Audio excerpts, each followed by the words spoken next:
There is a specific moment, and if you've lived long enough, you already know it, where someone stops being able to read you, not because you got quiet, not because you started playing a game, because you actually stopped needing anything from them.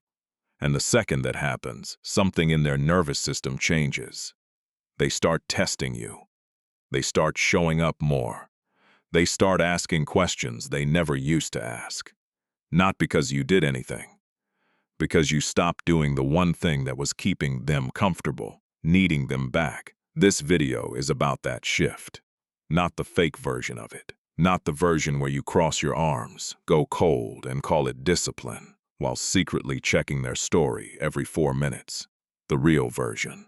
The one that can't be faked, can't be performed, and, this is the part almost nobody tells you, can't be reverse engineered by watching someone else do it. Because the second it becomes a technique, it stops working. Stay with me, because by the end of this, I'm going to show you exactly why every manipulation tactic, every mind game, every dark psychology trick you've ever seen a video about collapses the moment it meets a person who is genuinely, structurally detached, not performing detachment, built on it. Let's start with the lie. The internet has sold you a version of detachment that is actually just avoidance wearing a costume. Stop texting first. Don't double text. Leave them on read. Act busy. Post stories with other people in them. All of that is strategy. All of that is a move in a game. And here's the problem with a move in a game. It requires the other person to not notice it's a move. The second they clock it, and people are far better at clocking this than you think. The whole thing inverts. Instead of wow, they're so secure it becomes wow, they're doing that thing. You've seen it happen. Someone plays it cool for 2 weeks and then cracks. Sends the paragraph text, shows up too enthusiastic, over-explains why they didn't text back. And it's obvious to everyone except them that the entire performance was covering for the same neediness it was supposed to disguise. Genuine detachment is not a move, it's a byproduct. It's what's left over after you've actually done the internal work of not needing a specific outcome from a specific person. And that distinction, outcome versus person, matters more than anything else in this video, so let me slow down on it. Wanting things is not the problem. Wanting a relationship, wanting respect, wanting connection, completely normal, completely human, not weakness. The problem is when your nervous system has decided that one specific person is the only valid source of that outcome. That's not desire anymore, that's dependency. And dependency broadcasts. It leaks out of your tone of voice, your response time, your body language, the way you laugh a half second too fast at something that wasn't that funny. People don't consciously catalog these signals, but they feel them. Somewhere in the base of the brain, in the part that used to keep our ancestors alive, by reading who was safe and who was starving for approval, they clock it. Real detachment happens when you've built enough internally. Self-respect, purpose. Other relationships, a sense of who you are that isn't contingent on being chosen, that no single person holds veto power over your worth. And I want to be precise here because this gets misunderstood constantly. That is not the same as not caring. You can care deeply about someone and still be detached from the outcome. In fact, the two aren't just compatible. The second one is what makes the first one sustainable. Caring without detachment turns into anxiety. Detachment without caring turns into avoidance and, frankly, into being a bit of a void of a person. The goal was never coldness. The goal is groundedness. Now here's where this gets genuinely useful. Because I want to walk through mechanics, not vibes. Every manipulation tactic, every single one, whether it's from a pickup artist forum, a narcissist's playbook, a corporate negotiation seminar, doesn't matter, requires a hook. A hook is any point of leverage where the other person's behavior can be predicted and therefore steered. Silence as punishment only works if the silence creates discomfort the other person is desperate to resolve.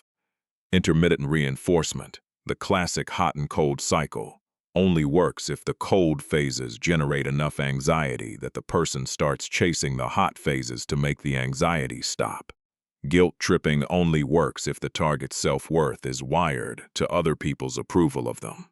Every single mechanism of psychological manipulation is, underneath the label, an attempt to locate and pull a lever connected to someone's unmet need. So think about what happens when there's no lever. Someone tries the silent treatment on a person who has a full life, real friendships, a sense of purpose that doesn't hinge on this one relationship. That person doesn't spiral. They notice the silence, maybe feel a flicker of concern, and then go back to their day, because their day was never emotionally outsourced to begin with. The silent treatment doesn't fail because the detached person is smarter or has read more books about it. It fails because it was never wired to anything. It's a plug with no socket. This is the actual mechanism behind that phrase you've probably heard. The person who cares less has the power. Almost everyone repeats that line, and almost nobody explains why it's true. So let me actually explain it. Power, in any relationship dynamic, flows toward whoever is least afraid of the relationship ending, not because they don't value it. Sometimes they value it more than the other person does, but because their sense of self doesn't collapse if it ends. Fear is the raw material every manipulation tactic is refined from. Remove the fear, and you've removed the raw material. It's not that the tactics get harder to pull off on a detached person. It's that they become structurally impossible, the same way you can't get a fire going without oxygen, no matter how good your matches are. And this is where I want to bring in something a lot of people miss, which is that manipulators, and I don't just mean cartoonish villains. I mean the everyday, mildly toxic family member, guilt-tripping coworker, hot and cold situationship kind of manipulators, are usually not doing this consciously. Most people who run these patterns learn them the same way you learn a language, by absorption, through childhood, through past relationships, through watching what worked. They are, in a very real sense, running a script they didn't write and often don't fully see. Which means when the script doesn't get a reaction, something interesting happens. They don't necessarily escalate out of malice. They escalate out of confusion. The pattern that has always worked isn't working, and the nervous system doesn't have a backup plan, so it does the thing it knows. More intensity, more of the same tactic, turned up louder. This is exactly why the early stage of dealing with someone like this, once you've become genuinely detached, can actually feel harder before it feels easier. You're not doing anything wrong.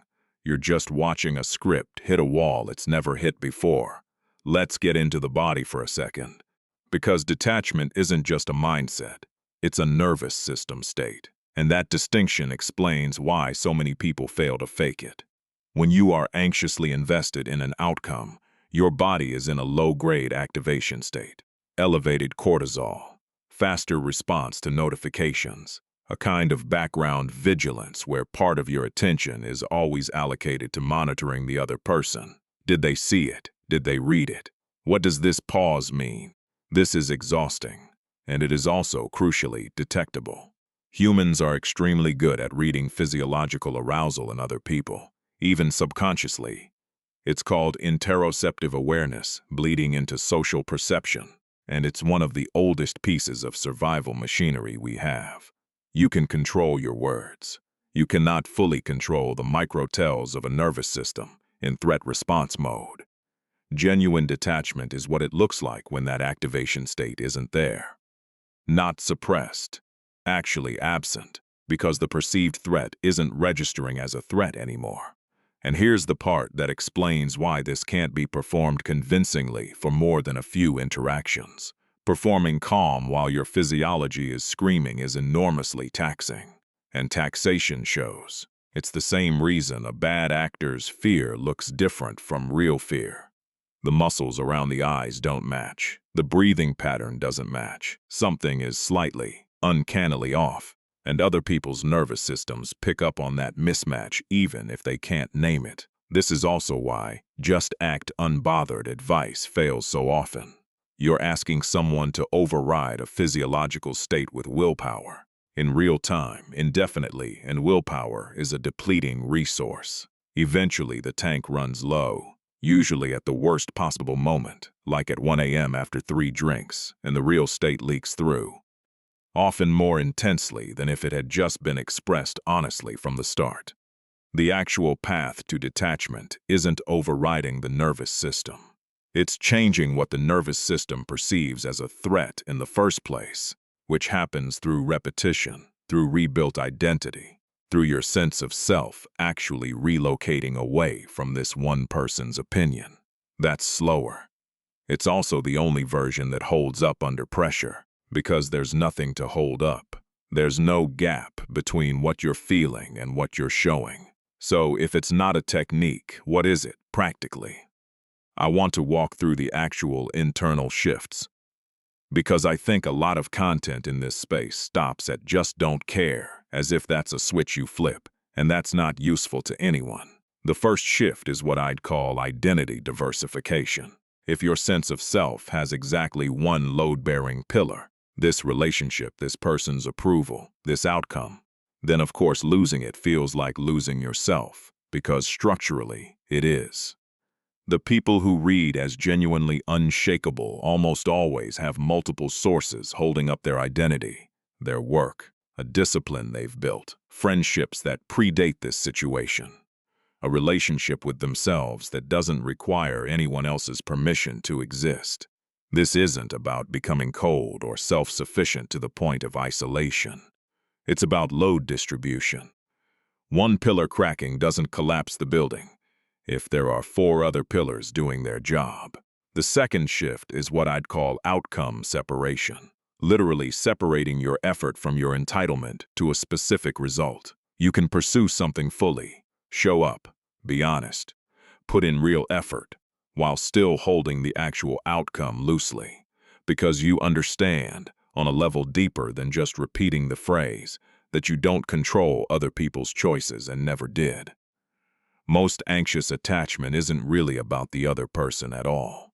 It's about trying to control an uncontrollable variable through increased effort. And when effort can't control the variable, the nervous system reads that as danger, and danger produces the exact behaviors, chasing, over-explaining, checking in too much, that push people away. Outcome separation breaks that loop at the source, not by suppressing the urge to chase, but by removing the false belief that chasing was ever going to work.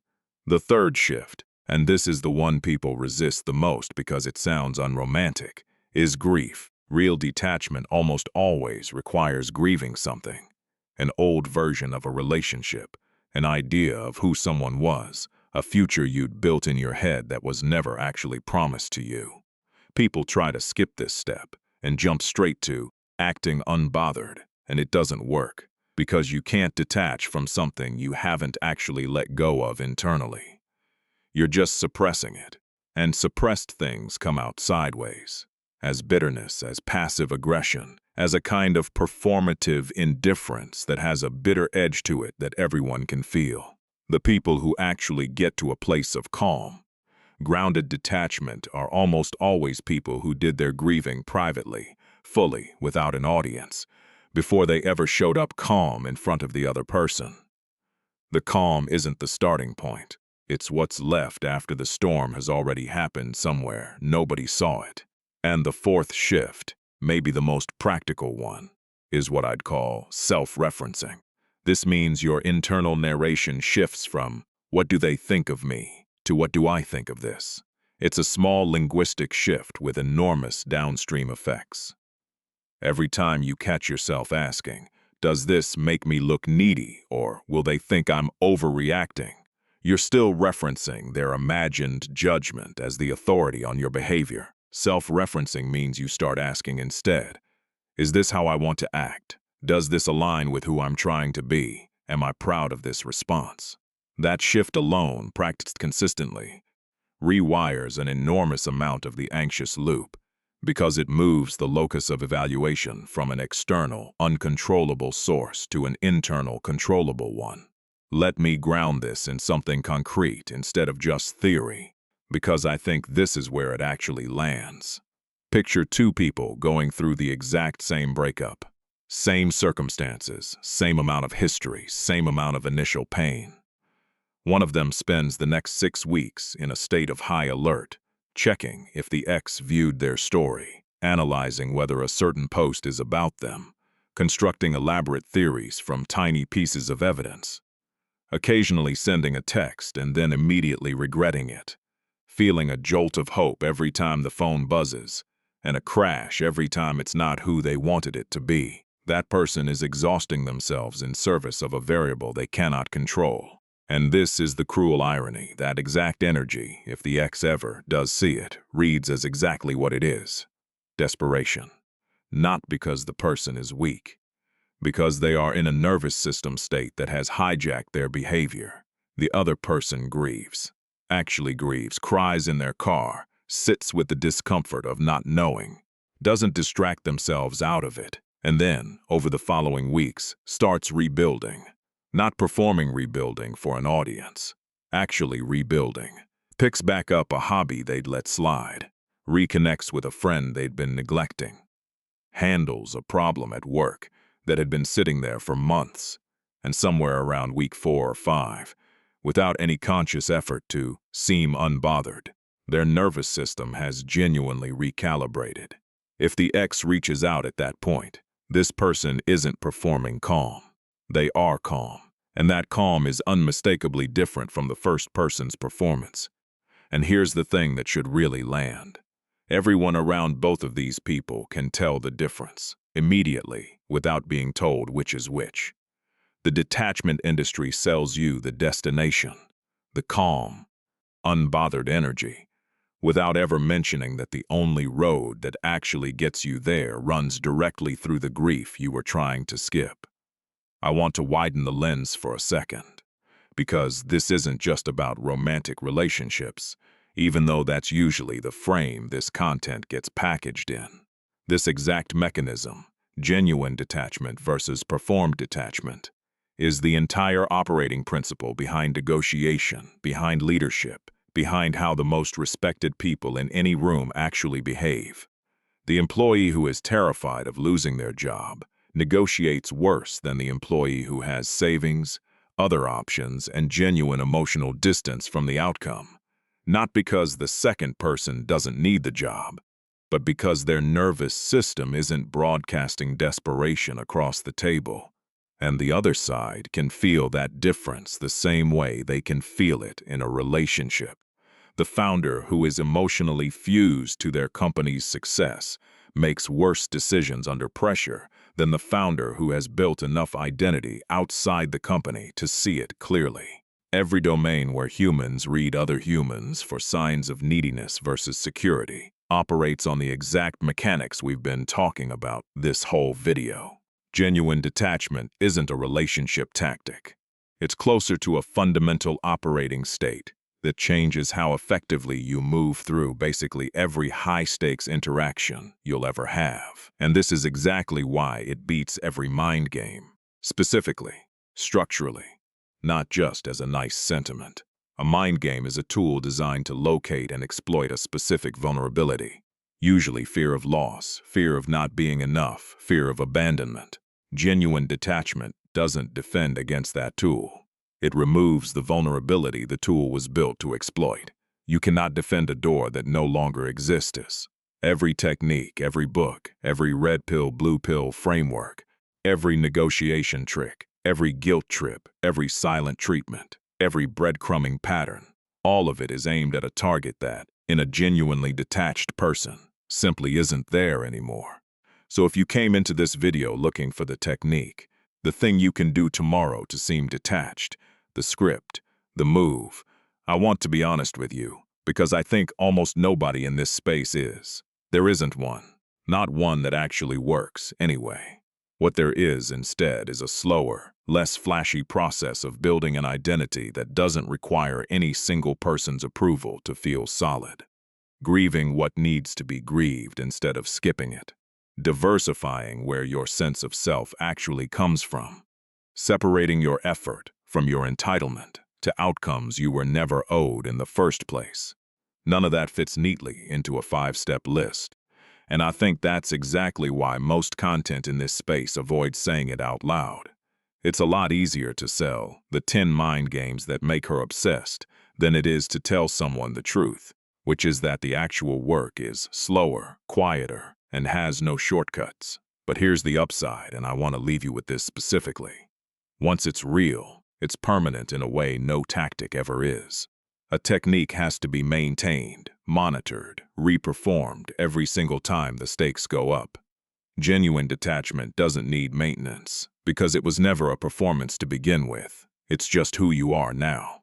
And that is the actual, unglamorous, completely unclickbaitable answer to why it beats every mind game ever invented. Because a mind game is a move, and you can't outmove something that was never playing. If this actually landed for you, there's a video I made recently on the exact opposite of this. What it looks like when someone hasn't done this work and mistakes coldness for strength. Link's on screen now. And it's honestly the piece a lot of people needed to watch before this one. I'll see you in the next one. Pacing. Keep delivery slightly slower than normal in the cold open and the closing turn. Those are the two sections doing the emotional heavy lifting. B-roll suggestion.